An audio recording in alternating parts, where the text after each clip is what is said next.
Today, we're diving into a topic that's as common as sunshine on a summer day, but can be as scorching hot if not handled right.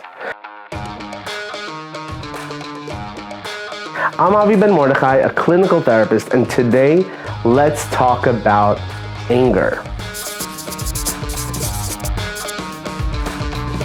If you or someone you know is struggling with anger management, it's super important to reach out for help from a licensed therapist or a counselor.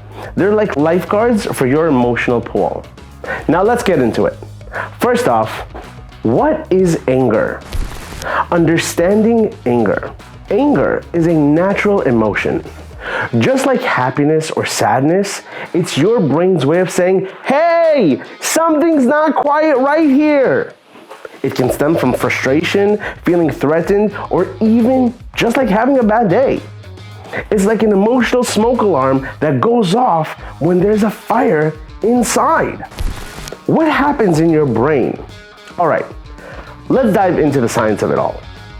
When you get angry, your brain's amygdala, which is like your brain's security system, goes off and screams, intruder alert, intruder alert, intruder alert. It triggers the release of stress hormones like adrenaline, which can make your heart race and your palms sweaty. So you're basically gearing up for a fight or flight. Then the prefrontal cortex, the logical part of your brain, gets a little sleepy. This is exactly why your decision-making skills might take a back seat when you're angry. Ever said something you regretted in the heat of the moment? Blame it on your prefrontal cortex taking a nap. So how do you know you're angry? Well, it's not always as obvious as you may think, like Hulk smashing through the walls. You might feel your jaw clenching, your fists tightening, your stomach twisting. Maybe you raise your voice or give someone the stink eye. These are all signs that anger is paying you a visit. Now, here's the good stuff. How to handle anger like a pro. Number 1, pause and breathe. When you feel anger creeping in, take a deep breath. Seriously, it's like a mini reset button for your brain. Count to 10 if you need to. It gives your prefrontal cortex a chance to wake up from its nap. 2, express yourself. It's okay to feel angry, but it's how you express it that's what counts. Try using I statements instead of saying, you always say this. Say, I feel upset when this happens. It's less accusatory and more constructive.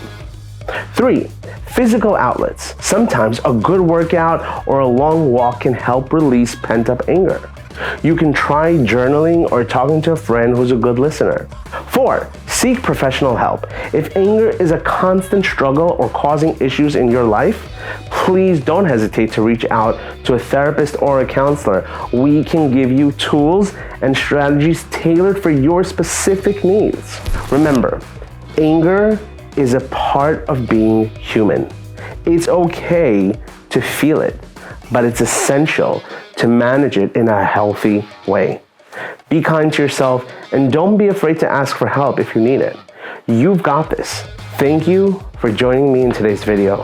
And if you found it helpful, don't forget to smash that like button and hit subscribe for more relatable mental health content. And as always, take care of yourself and each other. I'll see you in the next video. Until next time, stay cool, stay optimistic, and stay awesome.